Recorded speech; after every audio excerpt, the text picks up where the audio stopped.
This hour, several members of the House Freedom Caucus are speaking amid a marathon debate over President Trump's sweeping legislative agenda. I want to listen in and hear what they say. The White House offered a proposal late last night that I think fulfills the other two parts of what the president talked about. And there's broad agreement in the House Freedom Caucus that if that's included in the package, I think this package is en route to get passed. I don't think it can be done today. I mean, the runway is short today. The leadership is going to have to figure out, where to go from here. But I think progress is made. I think that there is a pathway forward that we can see.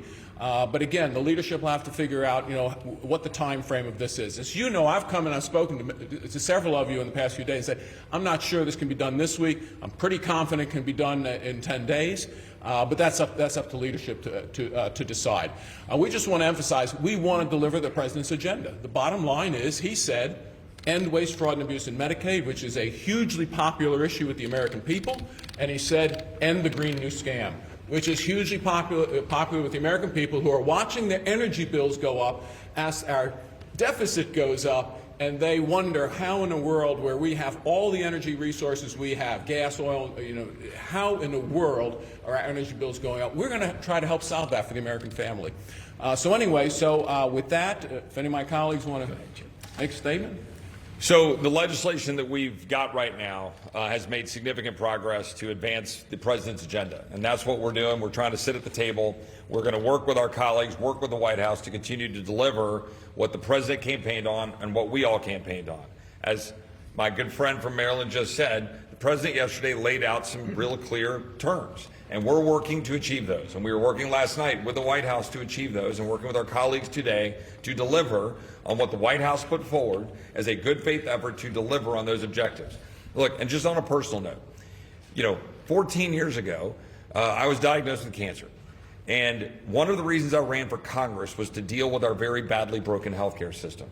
Today, there are millions of Americans right now who can't get health care because of our broken system.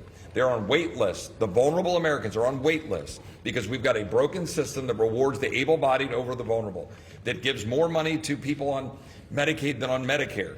We are trying to fix those things and match those so we have a system that works. That's what we're trying to do. We're trying to deliver so that the people who are actually out there working hard can actually get the health care that they want to get, that they can get, and get it the best way possible. That's what this is all about, changing a broken system, making sure we're saving taxpayer dollars, and being able to provide a better environment for people to be able to thrive in their families. So we're going to work with the president today. We're going to work with our colleagues to deliver. But there's a long way to go. And I want to be very clear. We've got to deliver on what we're talking about, or we're not going to be able to get the bill done. And that's what we're trying to achieve. That's exactly right. The White House reached out to us with, look, it's not perfect. No bill ever is. We understand that. We'd like to have more, but we recognize we've got a big conference in a big country, and that the Democrats aren't going to help us. The Democrats want to see the taxes go up. The Democrats want the status quo in the failed health care system. We accepted the White House's offer last night. Unfortunately, it's not yet codified in this agreement. We need to continue to work at that. We as members are at the table. We don't want the deal to be ended. This is an arbitrary deadline. If today comes and goes, it doesn't mean that this possibility to make sure that taxes stay low and that we fix America's health care system and fix America's energy system, it doesn't mean that prospect is off the table. It just means it might not happen today. And it's important that everybody knows that, because there's some kind of belief in Washington, D.C. that once today comes and goes, that this cannot be fixed. This is a completely arbitrary deadline set by people here to force people into a corner to make bad decisions. It's more important to get this right, to get it correct, than to get it fast. And we are sitting at the table to do that. And for the bill to move off of the floor, these issues have to be addressed. I want to be very clear. Right. And that has to be addressed today, tomorrow, whenever we get to it, but it has to be done right, like my friend from Pennsylvania said. So if this comes to the floor today, you're going to vote no to move ahead both on the rule and on the bill. Is that correct? You're going to vote no? Yeah, well, we're not there yet. The bill's not on the floor. When you say if this comes to the floor, we have yet not seen the manager's amendments. You don't know what this is yet. The Speaker wants to pass this tonight. Well, so then we should get busy We wanna working to pass get it it done. too, We but want to we get it gotta done know too. when we're passing. but you're saying it will not pass tonight if it comes to the floor. It is not ready yet, but we got to see the language. What are the terms of this agreement with the White House? What are the terms of it? Well, look, broadly, the president came and said we need to end waste, fraud, and abuse in Medicaid. And that's what we believe that the agreement, and look, we're not going to get into specifics though. We think that will help end waste, fraud, and abuse in Medicaid, and also bend the out of control spending trajectory by eliminating waste, fraud, and abuse. And I don't think many Americans disagree with that. And the other component is in the setting of rising energy costs. Look, energy costs have gone up 30 to 40%. Where's energy costs supposed to be going down in this country? We have more energy than anybody else in the world. This Green New Scam isn't working. It's making our grids unreliable. We want to make sure that we can deliver affordable energy to all Americans. Those are the two major components, both of which are totally consistent. And when the Totally president consistent. said end the Green New Scam, he didn't mean leave 40 to 45 to 50% of the subsidies ongoing. So we're working to continue to scale that So back. what specifically are you asking for? What is the easiest thing that the speaker could give you right now specifically that would get y'all to a yes?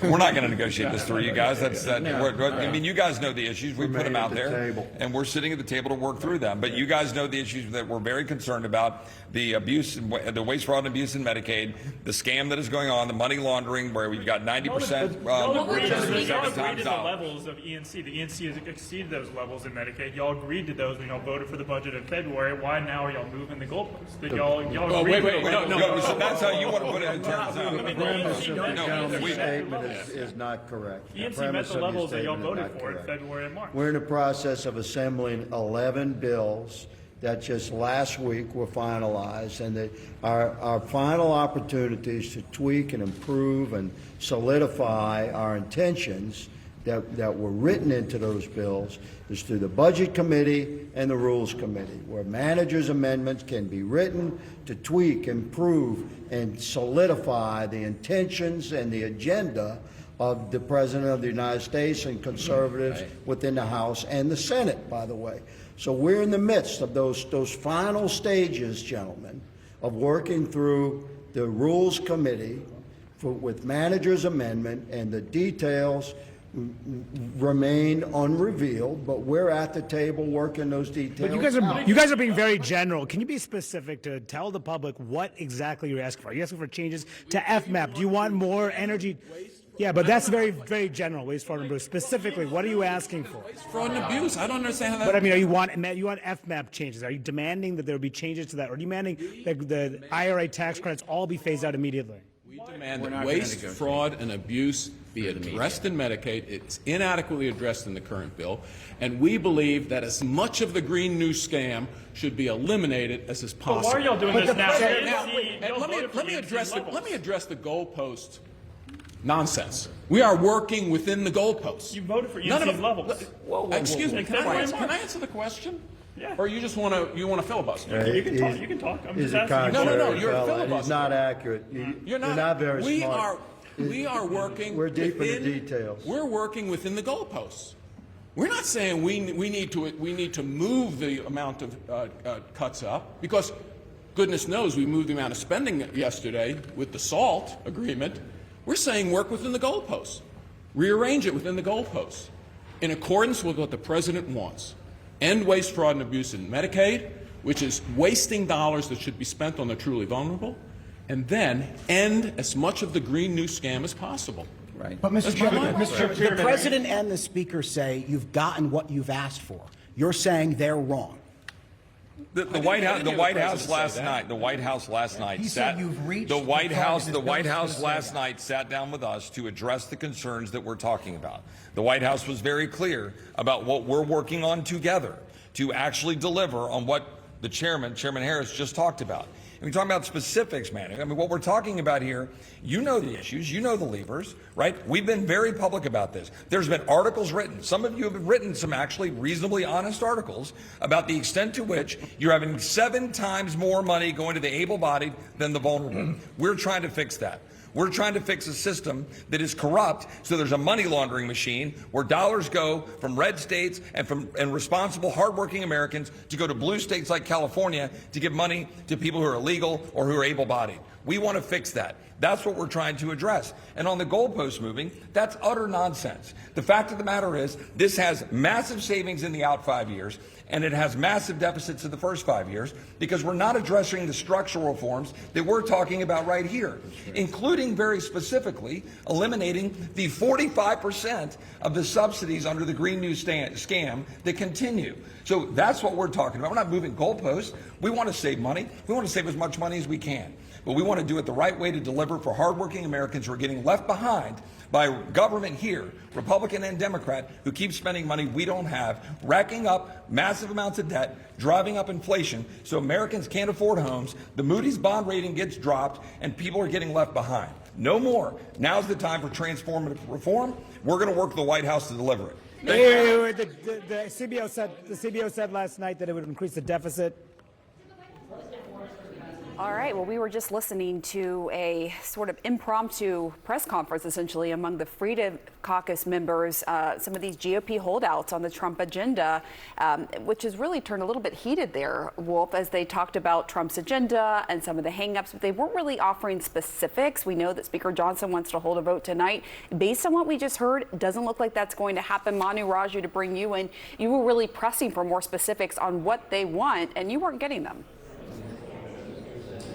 Yeah, that's right. I mean, we've got a sense of what they've wanted over the past couple of days and demanding deeper spending cuts. They had been concerned about the deficit, the fact that this bill, according to the Congressional Budget Office, could grow the deficit. And a deal that was cut yesterday with more moderate members to increase the amount that individuals and families can deduct from the state and local taxes that they pay. That was pushed by moderate Republicans, New York Republicans in particular, but that will increase the price tag of the bill. So these members are asking for more cuts, specifically deeper into Medicaid. There are a number of issues that they are still trying to sort out. That includes changing the formula to how the federal government pays into state-run Medicaid programs. There's a question ultimately about whether that's what these hardliners are pushing for. Also, how quickly to phase out these green energy tax credits that are part of the Inflation Reduction Act. There is some concern among these members initially about that are not being phased out quick enough. So I tried to get them to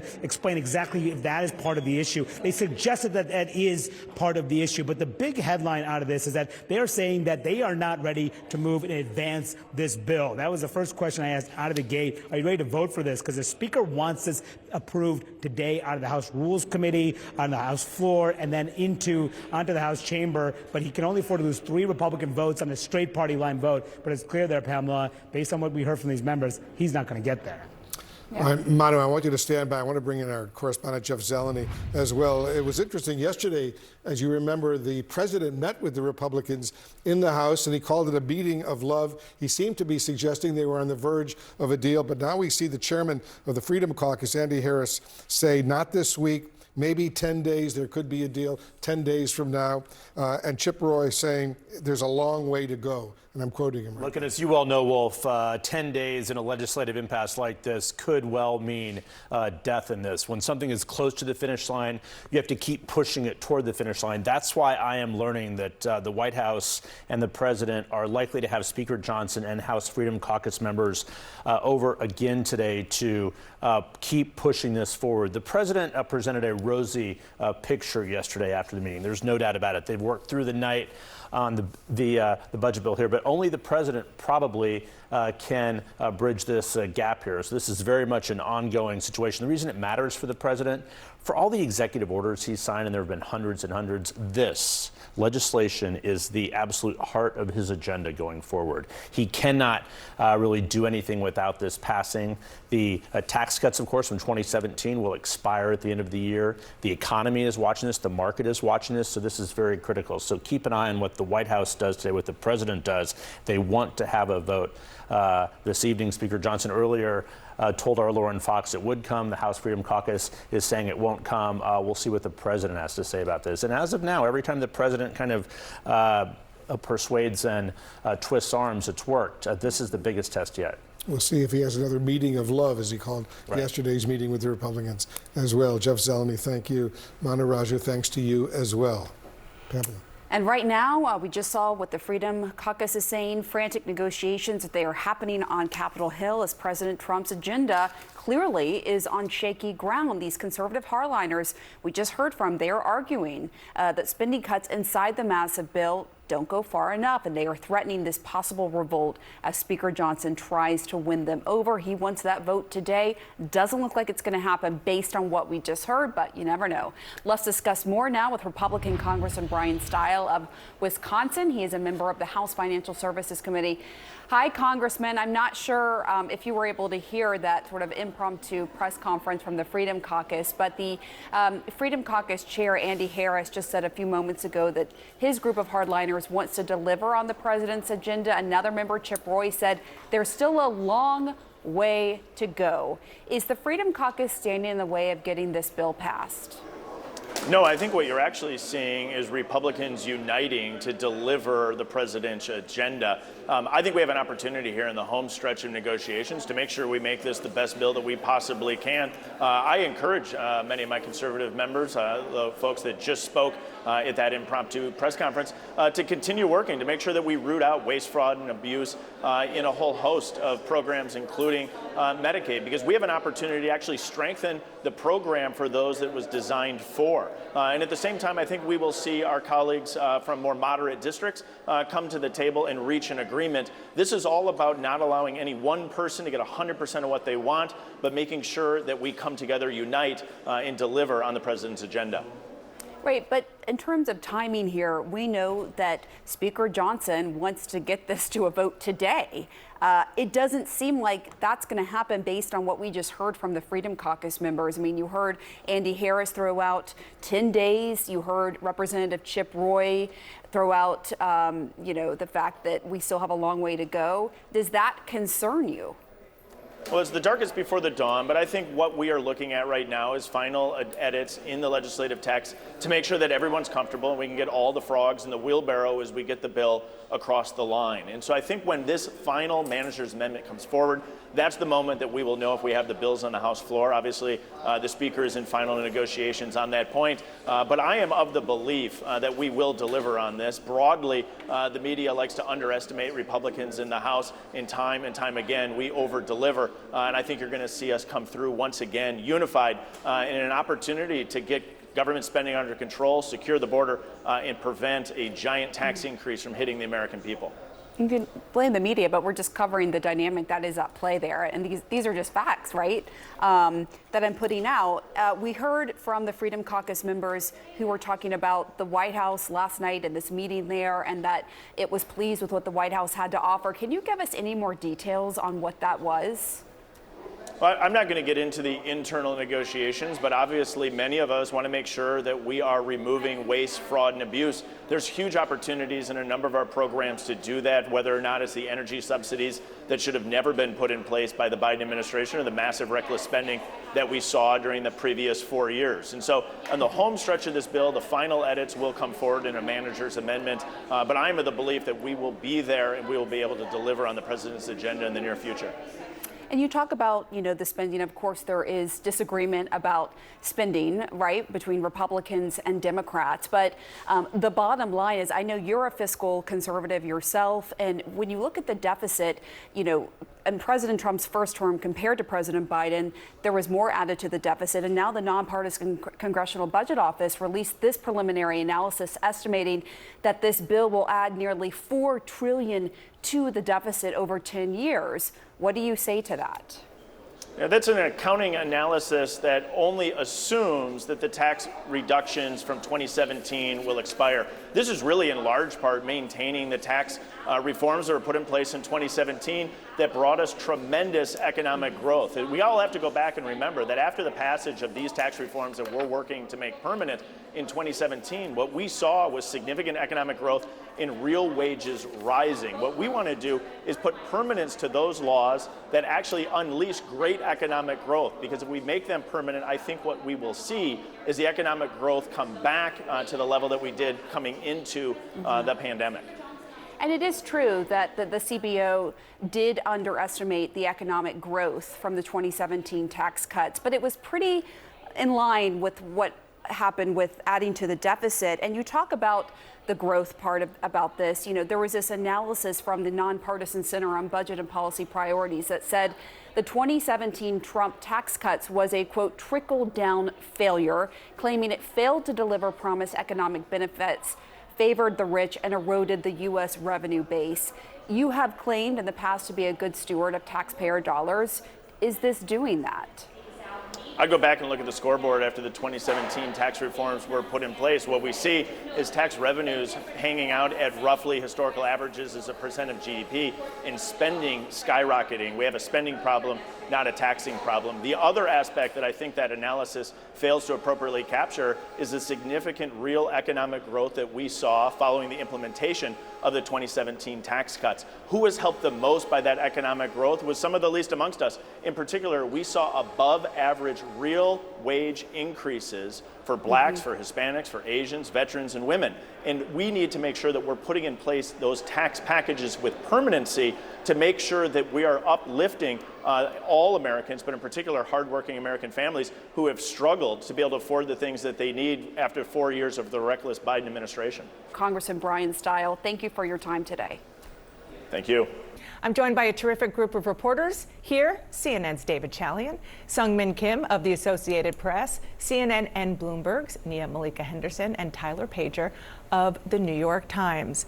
I kind of want to start on the theme that I was just ending with Manu on, David, which is this is the time. This is the, not that President Trump is afraid to use his political capital, but if he's saving any behind glass, this is the time he takes the axe, he breaks that glass, and he says, come on, guys, you got to make this happen. Right. We should note this is the time for this part of the process, because he's going to need that again when he deals with the Senate, when they have to hammer out their differences.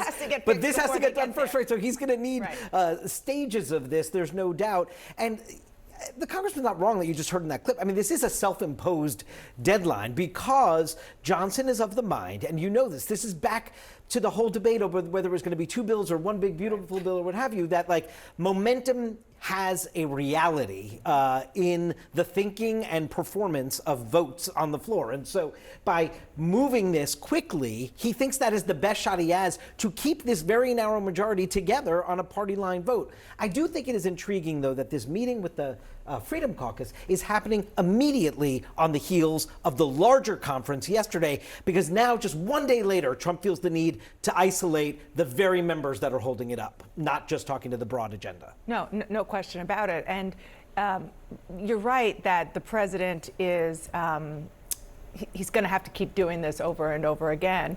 But it is also interesting as they try to figure out all of the pieces here. If you go back to the whole discussion, and I'm going to get into process, but it's politics, because the process is politics here, of why the president and the House Speaker wanted to put all of this together. It's because you don't see the art of legislating very much. And yes, they're legislating within their own party, but his belief was that if you put all of this together and give a little bit to each of these factions of the party, then it's going to be harder for them to say no. And whether or not that is going to work is being borne out literally today. Right, and that's actually the philosophy of why, or the reason why we have these massive funding bills every year, because you just give a little piece to every lawmaker, hope they come on board. But that's also why you're seeing a lot of these problems, because all along, putting this bill together has been a game of whack-a-mole. You make one party happy over here, then another problem pops up here. You make them happy over here, you cause another problem to pop up. And you're also seeing a lot of pushback from the lawmakers, because this is really the first time this year that they are getting to legislate. They are legislators. They're having their imprint on policy. The story of the Donald Trump presidency has very much been about executive power and Republicans going along. But this is where they can have their imprint on something that will last, which is why they're taking this opportunity to really push back. And on that note, Chip Roy, who's one of the leaders on being a deficit hawk, one of those who doesn't feel a lot of pressure traditionally from others, because first of all, he's one of those from a very conservative district, and there's not a lot of political vulnerability for him, generally speaking, but also because he actually believes. He is a true believer on the policy here. Listen to what he said in the last hour. The president yesterday laid out some real clear terms, and we're working to achieve those. We're going to work with the president today. We're going to work with our colleagues to deliver. But there's a long way to go, and I want to be very clear. We've got to deliver on what we're talking about, or we're not going to be able to get the bill done. And what they're talking about are more cuts.